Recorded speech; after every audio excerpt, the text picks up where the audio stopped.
ನಮಸ್ಕಾರ, ನನ್ನ ಹೆಸರು ರೋಹನ್ ಭರತ್ಚಂದ್ರ. ಇವತ್ತಿನ ಬ್ರೇಕಿಂಗ್ ನ್ಯೂಸಿಗೆ ಸ್ವಾಗತ. ಇದು ನಮ್ಮ ದೇಶದ ಫೈನಾನ್ಸ್ ಹಾಗೂ economic news.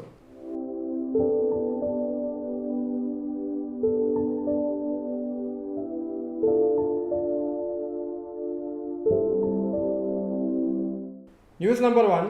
India received 8.2 lakh crores from overseas.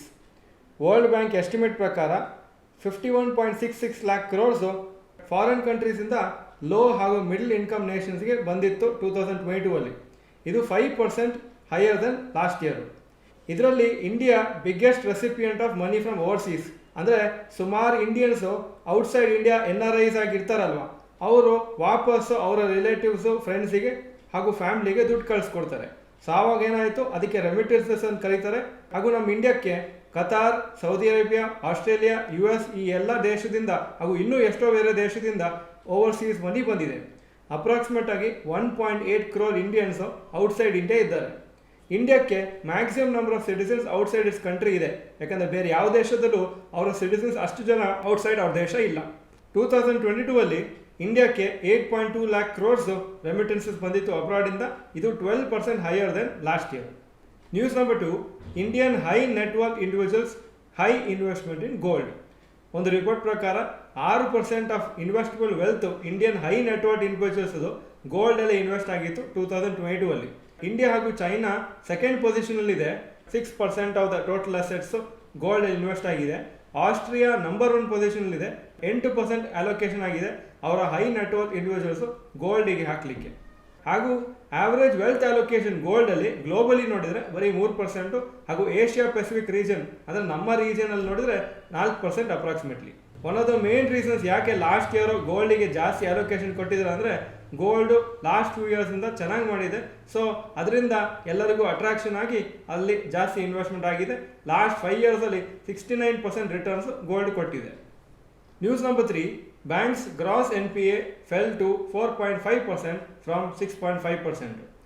RBI data ಪ್ರಕಾರ gross non performing assets commercial ಬ್ಯಾಂಕ್ಸ್ದು 4.5% ಬಂದಿದೆ ಡಿಸೆಂಬರ್ 2022 ಅಲ್ಲಿ, ಕಂಪೇರ್ ಟು 6.5% ಡಿಸೆಂಬರ್ 2021 ಅಲ್ಲಿ. ಹಾಗೂ RBI ರೂಲ್ಸ್ ಪ್ರಕಾರ ಒಂದು ಲೋನನ್ನು ಯಾವಾಗ NPA ಅಂತ ಕ್ಲಾಸಿಫೈ ಮಾಡ್ತಾರೆ ಅಂದರೆ, ಯಾವಾಗ ಪ್ರಿನ್ಸಿಪಲ್ ಅಥವಾ ಇಂಟ್ರೆಸ್ಟಿಗೆ ಯಾವ ಪೇಮೆಂಟು ಬಂದಿಲ್ಲ ಆ ಲೋನಿಗೆ 90 ಡೇಸಿಗೆ. ಸೊ 90 ಡೇಸಿಗೆ ಯಾವುದೋ ಒಂದು ರೀಪೇಮೆಂಟು, ಪ್ರಿನ್ಸಿಪಲ್ ಇರಲಿ ಇಂಟ್ರೆಸ್ಟ್ ಇರಲಿ, ಆ ಪರ್ಟಿಕ್ಯುಲರ್ ಲೋನಿಗೆ ಬಂದಿಲ್ಲ ಅಂದರೆ ಅದನ್ನು NPA ಅಂತ ಬ್ಯಾಂಕ್ಸು ಕ್ಲಾಸಿಫೈ ಮಾಡಬೇಕಾಗತ್ತೆ. ಅದಕ್ಕೋಸ್ಕರ ಸ್ವಲ್ಪ ದುಡ್ಡು ಸೈಡಲ್ಲಿ ಇಟ್ಕೋಬೇಕಾಗತ್ತೆ. ಯಾಕಂದರೆ ಈ ದುಡ್ಡು ವಾಪಸ್ ಬರದೇ ಇರ್ಬೋದು ಅಂತ ಎಕ್ಸ್ಪೆಕ್ಟೇಷನ್ ಇಟ್ಕೊಂಡೆ ನೀವು ಅಕೌಂಟ್ಸ್ ಬರೀಬೇಕಂತ ಹೇಳ್ತಾರೆ. ಇದರಿಂದ ಬ್ಯಾಂಕ್ಸದು ಪ್ರಾಫಿಟ್ಟು ಕಮ್ಮಿ ಆಗುತ್ತೆ. ನೆಟ್ NPA ಬ್ಯಾಂಕಿಂಗ್ ಸಿಸ್ಟಮಲ್ಲಿ ಇಂಡಿಯಾದಲ್ಲಿ ಡಿಸೆಂಬರ್ 2022 ಅಲ್ಲಿ 1.2% ಇತ್ತು.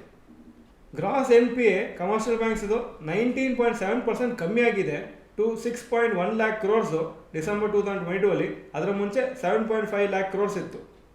ಜನರಲಿ ನೀವು ನೋಡಿದರೆ ಪಬ್ಲಿಕ್ ಸೆಕ್ಟರ್ ಬ್ಯಾಂಕ್ಸ್ದು NPAಸು ಜಾಸ್ತಿ ಇರುತ್ತೆ, ಹಾಗೂ ಪ್ರೈವೇಟ್ ಬ್ಯಾಂಕ್ಸ್ದು ಸ್ವಲ್ಪ ಕಮ್ಮಿ ಇರುತ್ತೆ.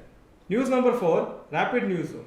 Uday Kotak, CEO and MD of Kotak Mahindra bank, ಅವರು ಅವರ ಟೆನ್ಯೂರ್ ಆದಮೇಲೆ ನಾನ್ ಎಕ್ಸಿಕ್ಯೂಟಿವ್ ಡೈರೆಕ್ಟರ್ ಆಗ್ತಾರೆ ಬ್ಯಾಂಕದು ಡಿಸೆಂಬರ್ 31st 2023 ಆದಮೇಲೆ. ಇಷ್ಟು ವರ್ಷ ಅವರು CEO ಆಗಿದ್ದರು ಕೋಟಕ್ ಮಹೀಂದ್ರಾದು. ಫಸ್ಟ್ ಕೋಟಕ್ ಮಹೀಂದ್ರಾ ಒಂದು ನಾನ್ ಬ್ಯಾಂಕಿಂಗ್ ಫೈನಾನ್ಸ್ ಕಾರ್ಪೊರೇಷನ್ ಆಗಿತ್ತು. ಅದಾದಮೇಲೆ 2003 ಅಲ್ಲಿ RBI ಲೈಸೆನ್ಸ್ ಸಿಕ್ಕಿದ ಮೇಲೆ ಅದು ಬ್ಯಾಂಕ್ ಆಗಿ ಕನ್ವರ್ಟ್ ಆಯಿತು. ITC ಕಂಪ್ನಿದು market cap HDFC limited market ಕ್ಯಾಪ್ಗಿಂತ ಜಾಸ್ತಿ ಆಗಿದೆ. ಹಾಗೂ ಈಗ ITC 7th most valuable company in India. ಇದು ಇವತ್ತಿನ ಬ್ರೇಕಿಂಗ್ ನ್ಯೂಸು. ವಿಡಿಯೋ ಚೆನ್ನಾಗಿದ್ರೆ ಲೈಕ್ ಬಟನ್ ಪ್ರೆಸ್ ಮಾಡಿ, ಹಾಗೂ ವಿಡಿಯೋ ಯೂಸ್ಫುಲ್ ಆಗಿದ್ರೆ ಯೂಸ್ಫುಲ್ ಅಂತ ಕಮೆಂಟ್ ಸೆಕ್ಷನಲ್ಲಿ ಟೈಪ್ ಮಾಡಿ. ವಿಡಿಯೋ ನೋಡಿದ್ದಕ್ಕೆ ಧನ್ಯವಾದಗಳು. ನಮಸ್ಕಾರ.